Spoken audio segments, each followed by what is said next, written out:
جب آپ سٹی میں رہ رہے ہیں تو ایک مرتبہ کم سے کم مسجد میاں مشک کو آ کر دورہ کریے، یہاں پر نماز ادا کیجیے، انشاءاللہ بہت سکون حاصل ہوگا۔ کیا آپ نے کبھی ایسی مسجد دیکھی ہے جہاں صرف عبادت نہیں بلکہ علاج بھی ہوتا ہو؟ ایک ایسی جگہ جہاں گرم پانی کا حمام ہو اور جسے ایک غلام نے وزیر بن کر تعمیر کروایا ہو؟ جی ہاں، یہ ہے دکن کی بھولی بسری نشانی مسجد میاں مشک، جسے گرم حمام کی مسجد بھی کہا جاتا ہے۔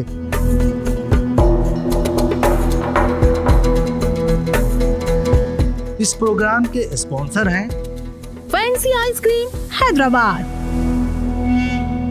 ناظرین، اس وقت میں مسجد میاں مشک کے احاطے میں کھڑا ہوں اور یہ ایک انتہائی قدیم مسجد ہے۔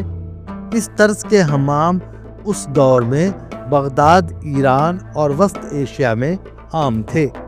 مسجد کی فن تعمیر قطب شاہی دور کا عکس ہے۔ دو بلند میناریں، مرکزی محراب، صحن اور بالکونیوں پر مشتمل ڈیزائن۔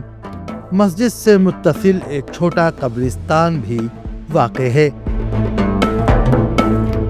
حیدرآباد دکن کے پرانا پل کے قریب واقع یہ مسجد 17ویں صدی کے اواخر میں بنائی گئی۔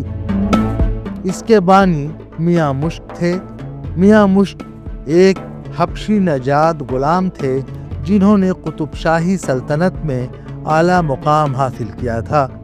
وہ سلطان عبداللہ قطب شاہ کے دربار میں وزیر تھے، 12 بند فوج کے کمانڈر تھے اور شاہی چابیوں کے نگراں بھی تھے۔ مسجد کو گرم حمام کی مسجد بھی کہا جاتا ہے۔ مسجد کے احاطے میں ایک حمام خانہ تھا جس کا استعمال نہ صرف صفائی ستھرائی اور نہانے دھونے تک محدود تھا بلکہ اس کا طبی استعمال بھی کیا جاتا تھا۔ اور اس زمانے میں نہ صرف یہاں عبادت ہوا کرتی تھی بلکہ عبادت کے ساتھ ساتھ خدمت خلق کا وہ ایک لامتناہی سلسلہ تھا جو یہاں چلا کرتا تھا اور علاج بھی کیا جاتا تھا۔ بتایا جاتا ہے کہ علاج و معالجے کا یہ سلسلہ آج تک جاری و ساری ہے۔ جو علاج کا سلسلہ تھا وہ آج بھی شاید برقرار ہے۔ یہ ان کے نسل کے کچھ لوگ ہیں کیا؟ آج بھی جو ہے نا ان کی نسل کے جو لوگ ہیں، جو ان کے خاندان کے لوگ ہیں، جو مالش کرتے ہیں، جو پالش کا جو اٹیک ہوا تو مالش کرتے ہیں، وہ آج بھی بون سیٹر کے نام سے جو ہے نا مسجد کے پچھلے حصے میں جو ہے نا۔ وقت کے ساتھ مسجد کی حالت خستہ ہوتی گئی، گنبدوں میں دراڑیں ہیں اور صحن کے پتھر خستہ حال ہو چکے ہیں۔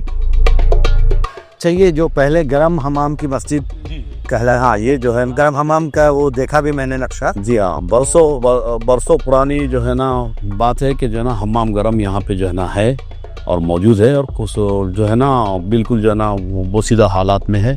اگرچہ حکومت نے اس مسجد کی مرمت کے لیے 2 کروڑ 30 لاکھ روپے کا بجٹ منظور کیا، لیکن معاملہ ابھی تک کاغذ پر ہے، رقم مختص نہیں کی گئی۔ آرکولوجیکل کی طرف سے جو ہے نا یہاں پہ بجٹ تیار کیا گیا ہے، کیونکہ چھوٹے چھوٹے مینار سے نقش و نگار ہے جو آرکولوجیکل کرتے ہیں، تو وہ جو ہے اس کا اسٹیمیٹ تیار کیا گیا ہے اور وہ جو ہے ساری چیزیں اپروو ہو گئی، لیکن بجٹ ابھی جو ہے نا ریلیز نہیں ہوا۔ مسجد میں باقاعدہ نماز پنجگانہ ادا ہوتی ہے۔ مقامی سطح پر مسجد کا انتظام و انصرام چلایا جاتا ہے۔ یہ میاں مشک مسجد کے امام صاحب ہیں، یہاں پہ برسوں سے خدمات انجام دے رہے ہیں۔ الحمدللہ یہ مسجد میں 15 سال سے امامت کر رہا ہوں۔ حضرت میاں مشک علیہ رحمت و رضوان مسجد کے بانی ہے۔ بہت سکون مسجد ہے ایک دم، جیسے حیدرآباد کے قدیم مساجد جو ہے، مکہ مسجد ہے، افضل گنج کی مسجد ہے، چوک کی مسجد ہے۔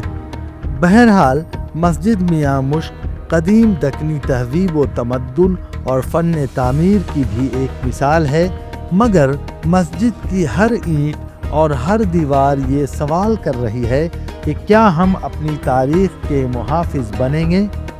کیا ہم اپنے ورثے کو صرف کتابوں یا تاریخ کے اوراق میں ہی چھوڑ دیں گے، یا اس کو بچانے کے لیے عملی سطح پر بھی کبھی کچھ کریں گے؟ میاں مشک صرف ایک غلام یا وزیر نہیں تھے، وہ دکن کے اس تہذیب کے نمائندہ تھے جہاں قابلیت اور صلاحیت رنگ و نسل سے اوپر تھی۔ ان کی تعمیر کردہ مسجد آج بھی سراپا سوال بنی ہوئی ہے۔